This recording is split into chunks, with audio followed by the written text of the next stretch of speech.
کہ اگر جھوٹا الزام لگا کے کسی کو بے ایمان یا کافر کہا جائے اور وہ کافر اور بے ایمان نہ ہو تو کہنے والا کافر اور بے ایمان ہو جاتا ہے. وہ صحابہ کہ جن کی ایمان کی گواہیوں سے قرآن بھرا پڑا ہے اور جن کو رضی اللہ کا خطاب مولوی نے نہیں دیا، اللہ نے دیا ہے، رسول اللہ نے دیا ہے. جنتی جب جنت میں چلے جائیں گے تو ایک نعمت جنت کی یہ بھی ہوگی، اور جس کو اللہ نے کہا رضوان من اللہ اکبر، جاؤ جنتیوں میں تم سے راضی ہو گیا. جس طرح کبھی ناراض ہو کہ تمہارے باپ آدم کو جنت سے نکالا تھا، تمہیں کبھی جنت سے نہیں نکالوں گا، میں تم پہ راضی ہو گیا. جنتیوں کو جو نعمت جنت میں جانے کے بعد سب سے آخر میں ملے گی، وہ صحابہ کو چلتے پھرتے زمین پہ مل چکی ہے کہ اللہ نے کہہ دیا میں تم سے راضی ہو گیا اور تم سب جنتی ہو. یعنی اہل سنت کا تو یہ عقیدہ کہ سارے صحابہ جنتی ہیں.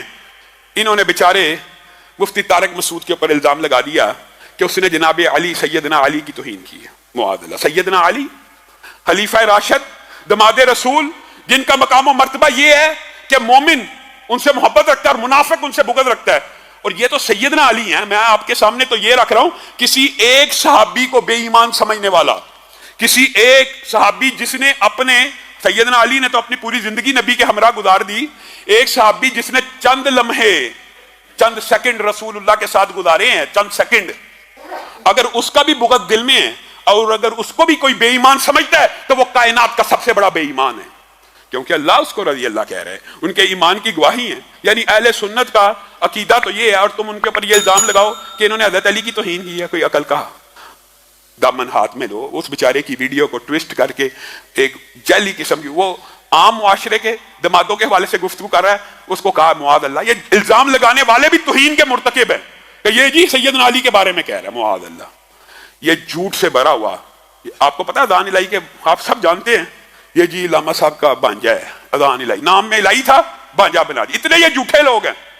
اسی طرح اچھا وہی اکاؤنٹس، وہی ٹویٹر ہینڈلز، وہی سارے کے سارے اکاؤنٹ جو اس وقت ہمارے خلاف پراپوگنڈا کر رہے تھے، آج مفتی طارق مسعود کے خلاف بھی پراپوگنڈا کر رہے ہیں. اور وہ جو مفتی طارق مسعود سے نہیں، پورے اہل سنت کے علماء سے مفرور ہے، مرزا مفرور بیگ، مرزا جیلمی، مرزا ثانی، وہ اپنی وہ جو سبکی اور ہزیمت جو جہلم میں طارق مسعود صاحب نے اس کے ساتھ کیا تھا، اس خفگی اور شرمندگی کو بٹانے کے لیے اس کے سارے شاگرد بھی، اس کے سارے جانشین بھی مفتی طارق مسعود کے خلاف کمپین کر رہے ہیں. اس کمپین کو روکنا چاہیے، اس طرح کے جھوٹے الزامات کو روکنا چاہیے. اور تیسری اور آخری بات کر کے میں اپنی بات کو ختم کروں گا. خان صاحب، میں اگر سوختہ ساما ہوں تو یہ روزے سیاہ خود دکھایا ہے. میرے گھر کے چراغاں نے مجھے، خان صاحب آپ کو بے شمار مرتبہ آپ سے مذہبی طبقہ ہاتھ جوڑ کے گزارش کر چکا، پاکستان کا مذہبی طبقہ آپ کے ساتھ، پورے پاکستان میں ایک بھی مذہبی جماعت نہیں ہے، ایک بھی معتمد پاکستان کا عالم آپ کے ساتھ نہیں. کیوں؟ اس کی وجوہات ہیں. اس کی وجہ آپ کا لاؤبالی پن اور آپ کی غیر محتاط گفتگو اور آپ کا طرز تخاطب اور آپ کا طرز تکلم. آپ نے کل کیا بیان دیا ہے؟ افسوس ہوتا ہے. میں یہ نہیں کہتا، میں آپ پہ گستاخی کا الزام نہیں لگاتا، لیکن آپ نے اپنی لا علمی اور جہالت کی بنیاد کے اوپر پہلے بھی اس طرح کے جملے کئی مرتبہ بولے ہیں. اور کل آپ نے یہ جملہ بول دیا کہ مدینہ کی ریاست میں پہلے 5 سال خوشحالی نہیں تھی. آپ اپنی ریاست کو بچانے کے لیے کس کس قسم کے عذر تراش رہے ہیں.